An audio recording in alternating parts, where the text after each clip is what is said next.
Hello everyone, my name is Pixlriffs and welcome back to the Minecraft Survival Guide. I hope you're all having a good day. Today we are going to look to the skies because I think today we're going to go over the basics of flying with Elytra, or maybe like a more comprehensive look at flying with Elytra really, because we covered the basics in the previous episode and then I remembered that I didn't exactly tell you folks how to land safely. So I think that's probably one of the things we will need to cover in today's episode, but we're going to go over how to use Elytra to get around, because that is the way we're going to be getting around our world a lot of the time from now on. A set of Elytra is often your best bet for traveling long distances once you've gotten hold of them, and while I don't plan on neglecting our horses entirely, it is a little bit faster than traveling by land. So without further ado, let's get up to the top of our enchanting setup over here, and we're going to jump off the roof. Now, when we jump off, we're going to hit space a second time, our wings will open and we'll glide, and you'll notice our legs flap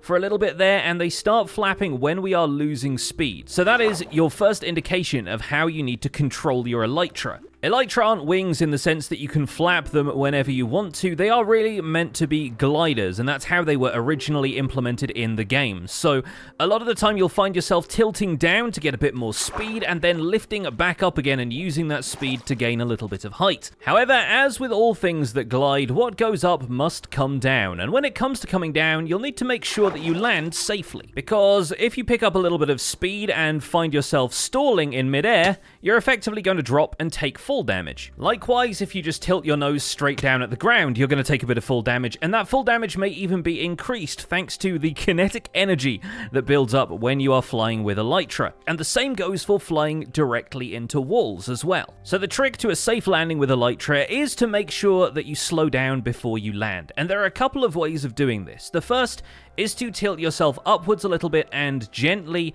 start to glide downwards and then upwards, and you'll find that you do that slower and slower until you come to a halt. The other way to do it, which is especially useful if you've already built up a little bit of speed, is to turn suddenly in mid-air, because turning kills your momentum pretty fast. It tries to get the momentum going in the opposite direction, but it does that smoothly, and so when you end up landing, you've kind of turned over 180 degrees in mid-air, and you'll land with a lot less momentum than you had when you were flying. So we've covered safe landing. Now what about takeoff? Takeoff from the ground is actually a lot easier than it used to be in previous Minecraft versions, because now you can activate your Elytra by pressing space a second time at any point during your jump. It used to be that you had to press the space bar a second time when you were on your way down from your jump, so the window of timing that you had to spam the rockets in was a little bit smaller. But now you can double tap space bar and you'll be flying pretty much straight away, so you have a lot more time to right click and activate those rockets. I find that when taking off, it's a lot better to take off at an angle, kind of pointing maybe between 35 and 60 degrees upwards, than it is to take off directly upwards, because that way you end up getting a bit of height, but you end up falling down again just as quickly, and so it can be difficult to change your angle of flight that way. Whereas if you take off at an angle, it's possible to keep the forward momentum you get from flying forwards as well as upwards, and so you end up gliding for a lot longer. And if you're already farming gunpowder and paper, then it's probably fine for you to waste a few rockets here and there, just making sure that you keep your speed up. But personally, I prefer to conserve rockets by doing a lot of gliding and then tilting my mouse up and down to make sure that I'm still staying in the air. It can feel a little bit slower, but you'll find you waste a lot fewer resources that way. The way I like to do things, boosting yourself with rockets is mainly used to gain height, or if you need to have some sharp turns in direction. Say, for example, that I want to turn basically 90 degrees right, I lose a little bit of momentum in that turn, and so after having turned, I can immediately hit a rocket, and then I'm traveling at maximum speed in that direction. Once again, using those turns to slow myself down, I can land in the trees here without taking any fall damage. For takeoffs and long distance flight, that's really where the duration of rockets is going to start to matter. We've made a lot of flight duration 1 rockets because I tend to prefer those, but if you want to make rockets with additional gunpowder, you can make them up to flight duration 3 with 3 gunpowder and 1 paper, and those will prove to have a little bit of a longer life as long as you use them relatively sparingly over long distance flights. There are actually some really interesting ways of conserving flight momentum if you can tell the exact angle that you are flying at. And so if we take a look at the debug information here, if you tilt yourself downwards so that the angle that you are facing reaches a certain point, and then you tilt yourself upwards so that the angle reaches a certain point, you can actually conserve your momentum optimally, but I don't tend to bother with that too much, first and foremost because having the debug information on the screen all the time is a bit of a pain, but also because eventually we'll be farming rockets in such quantities that we won't really need to worry too much about whether or not we are using these resources optimally. Fireworks aren't even the only way we can take off. We can, of course, glide down from a tall point in the world and spend a little bit of time gliding in the air, but if we look underwater, occasionally the drowned mobs, the underwater zombies down here, will spawn with tridents. And if you get hold of a trident, there is an enchantment for tridents called Riptide, which allows you to propel yourself out of the water, spinning as you go and into the air. It even allows you to fly using your trident while it is raining, and for that, it's actually really useful in combination with Elytra, because you can take off from the surface of the water or even fly through the air, preserving a ton of momentum if you're using Elytra and your trident during the rain. As far as water takeoffs go though, fireworks are also a possibility, because on Java Edition at least, it's possible to keep your Elytra active even if you're in the water. Your Elytra only become deactivated when you swim down and touch a block, and when you do that, it should revert me back to the upright position. Yes, there we go. I kind of glitch into a block ever so slightly, and then I'm back into swimming. But if I hop up and down on the surface of the water enough, there we go. I've been able to activate my Elytra by quickly double-tapping space. And with them open like this, I can right-click to use a firework and fly straight back up into the air again. And as long as I don't touch a block on my way back down, I can land in the water, still having my wings open. So it's easy to do a water takeoff that way, as long as your wings are open and ready. One thing that affects Elytra on Bedrock Edition, but not Java Edition, is that you can cancel your flight at any point in mid-air. So if you're already in the air and you press the spacebar, that will actually fold your wings up immediately and you will fall, and then hitting the spacebar again reactivates the wings so that you can fall vertically and then pick up flying a little bit closer to the ground. Whereas on Java Edition, to deactivate your wings, you have to come to a landing on some sort of block the player can stand on. Now, as I mentioned in the previous episode, your Elytra's durability decreases 1 point for every second you spend in the air. With Unbreaking 3, that reduces the chance of that durability being taken away, and so your Elytra typically last about 4 times as long, meaning that even though they have 432 durability, they're likely to last the equivalent of about 1600, maybe 1700 points. So with 432 durability, and each durability point being taken away 1 second at a time, that amounts to about 7.2 minutes of Elytra flight time without Unbreaking 3. With Unbreaking 3 being able to last for about 1700 seconds, that's 28 minutes. So you see the difference there? It is about 4 times as long. Not only that, but having mending on our Elytra means that we can repair them nice and easily using experience, and in much the same way as our other tools are repaired, as long as we extract experience from, say, a furnace, when we pick up the output from what we've been smelting, you can see the Elytra's durability gets a little bit repaired, and the same goes for XP farms, bottles of enchanting, any other sources of XP, they're going to go to fixing your Elytra. Elytra will only take durability damage from flying though, since they don't offer any kind of protection to the player. So if you get attacked and somehow the rest of your armor breaks, the Elytra is going to be fine, because it's not doing any of the work of defending you. As far as exploration goes, having Elytra is a very freeing feeling, because let's say for example we find an area like this that we want to fly down into, we can just about steer our way down here, and it's possible to get down to deep slate level and even locate some diamond ore, which I did not know was here, so that was a pretty cool find. Let's hop up here and grab this while we have the opportunity, because a little bit of extra XP from the diamond ore is also going to help us repair the Elytra a little bit, and having pocketed 10 diamonds from those 3 ore, we can fly our way out of here again, although I'll have to remember the way out, so it is worth noting that Elytra is not going to save you in every set of circumstances. So when you find a cave like this, it's important to remember your way out, since you won't have been able to place any torches as you flew in. But of course, getting a good overview of the surface is really what Elytra is all about, and being able to get to huge heights in a short amount of time. The amount of time it would take me to climb a hill like this on foot or even on a horse is dramatically reduced when we're able to just fly up here and alight on the nearest tall tree. It's even possible to use the rockets from your offhand as you're flying around with Elytra, leaving your main hand free for things like the spyglass if you want to use that, or even attacking stuff. Although it's quite difficult to attack stuff while you're flying, especially if you want to just do a quick swoop by and attack a cow like that. You can just about do it, but you almost end up landing. And projectiles like bow shots are slightly harder to pull off because you add the momentum of your elytra flight to the momentum of the bow shot. And with the speed at which we're traveling, it's pretty difficult for me to shoot this cow from this range. But in terms of short-range travel, it might even be faster for us to fly out to the savannah village using our elytra than it is to go through the nether hub, considering the amount of time it takes us to traverse the nether, go through the portals, and come out on the other side. At least now I have a little bit of extra leather to trade with the leather worker. Of course, there is nothing to say that you cannot use elytra in the nether as well, and in fact, once you have hold of elytra, this can be a very effective way of exploring the nether for biomes and structures. If you're short on a nether fortress or you want to find one to start farming some wither skeletons from, you will find it nice and easy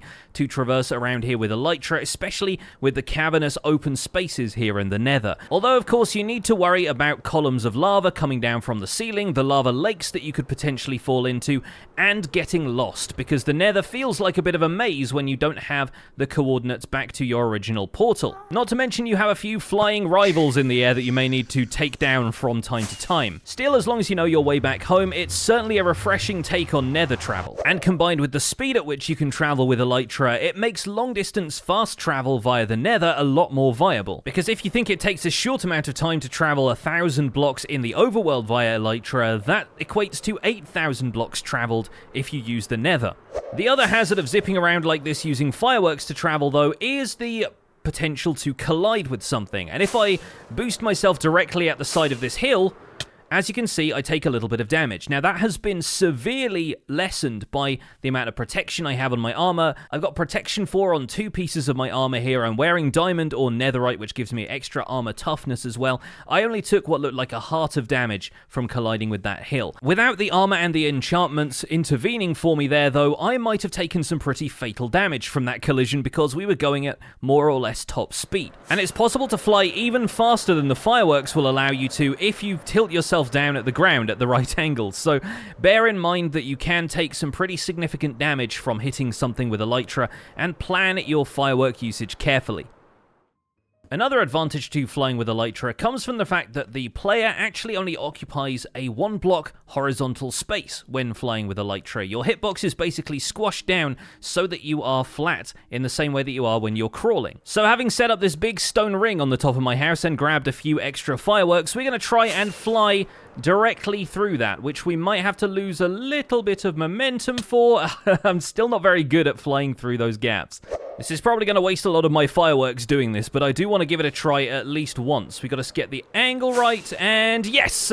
We made it through. That didn't take as many tries as I was expecting it to, so I'm quite happy with that. It's also equally possible, and potentially a lot easier, to do that traveling vertically as well. So this is going to seem a little bit less remarkable, but you can just launch yourself up through a 1-block space using elytra, and once you correct your glide so you're gliding downwards a little bit, it's possible to land safely that way as well. And I think one very underrated but pretty crucial aspect of elytra is your ability to control the speed at which you're falling down a 1-block wide shaft like this. So for example, I'm going to dig down to the cave system that we were digging out previously, where we built our zombie and spider spawners, and where we encountered the huge iron vein. This is the one I'm thinking of. I can now use my elytra to boost myself back up to the top of here and fly out, avoiding the birch leaves that were hanging ominously above me at the top there. But if I want to, it's possible to drop down here, activate my elytra as I fall, and then if I look more or less horizontally, I'm actually controlling the speed at which I fall. It's kind of difficult to see me because my player character model is squished into the side of the wall there, but as you can see, I floated down there at the speed that the elytra would let me fall and didn't take any fall damage from quite a long drop. From sea level to all the way down here, that's about 40 blocks, so I managed to do that without taking any damage, and in theory, you could float all the way down to bedrock that way if you wanted to. Although if you try to tilt yourself downwards to see where you're going, then you'll pick up momentum and you'll travel a little bit faster, so it's probably best to only use that technique when you know where you're going to be falling. That way you'll avoid falling into lava or anything unexpected when you reach the bottom. But the ability to squeeze yourself into 1-block high spaces becomes an incredibly useful aspect of elytra, because if we dig out a couple of blocks here, I can demonstrate something quite interesting. If you don't have a trapdoor or a fence gate or anything that will push your player into a crawling position, you can do that simply by jumping, activating your elytra as you jump, and then pushing forward to push yourself into a 1-block space while you're still in Elytra flight mode, and that will lead to you crawling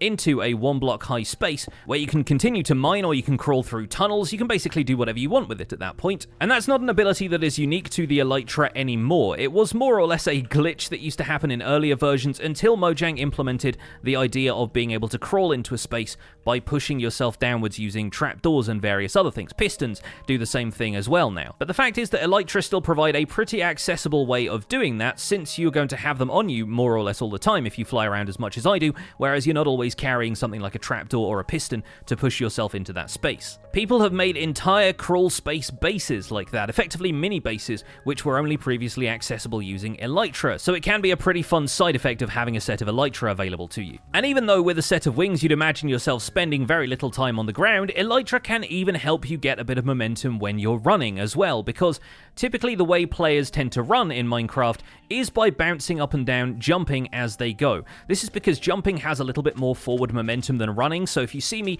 bounding around like this in videos, that is why. It also means you can time your jumps when you're jumping up onto blocks so that you don't lose your sprinting momentum. A set of Elytra can contribute to that by adding the additional downwards gliding momentum if you effectively spam the spacebar a little bit as you're running. Typically, players will get into a rhythm of timing that Elytra glide when you're coming down from the height of your jump, and that gives you just a little bit of extra momentum that does allow you to traverse the world slightly faster, if make you a little bit seasick from the view bobbing. And honestly, doing it in third person does look a little bit ridiculous, and so if you see other players on a multiplayer server running around like this, it is getting them where they want to be a little bit faster, although frankly, it does look a little strange. If it makes you folks watching this a little bit too seasick, I will try not to do it, but honestly, it just becomes force of habit once you have Elytra, because you are using them to get around slightly faster than you would normally go on foot. One additional thing we should note while we're trying to make a fairly comprehensive look at Elytra here is that if we end up making some fireworks which have an aesthetic component like a firework star attached to them, let's go and grab some paper from the sugarcane farm over here. You can make firework rockets that have different effects by combining paper, gunpowder, and a firework star that's typically made by combining gunpowder and some sort of dye, although there are other effects that you can add by adding different items. When you pick up these rockets, they will be different to the rockets that we're usually using for flight. These firework rockets just have flight duration 1, whereas the other firework rockets will say things like small ball red or whatever color of dye you ended up using. These are intended for firework displays. If we let one off here, you'll see that it explodes with a small pop and a cloud of particles. These fireworks still can be used for flight, although when you use them, the explosion still happens, and you will take a little bit of damage from those. Enough flying around with these explosive fireworks, and you'll end up taking a bunch of damage, both to your armor and to your player. So if you want to fly around without taking that damage, remember to only make your fireworks out of paper and gunpowder. Now we're going to fly up to the storage system so I can dump off a bunch of the items in my inventory, since we have storage filters for basically all of that. And then we're going to fly out to an area that I want to start thinking about making a base. And it's a place we visited a couple of times in the past, but now we have the ability to travel there via Elytra. I want to see how quickly we can get there from spawn just by flying there through the overworld. And on the way, I've got to say, we encounter some pretty spectacular scenery. It's really cool seeing all of this stuff from the air for the first time in a while. I've obviously flown around in spectator mode and using Elytra in the snapshots that were in development for Minecraft 1.18's new terrain, but this is really my first time looking around the survival guide world from the air, and it's a pretty spectacular place. Here it is. Here's what we're looking for. I want to move in here, and we're going to do this pretty soon. I think we'll probably end up setting up a base here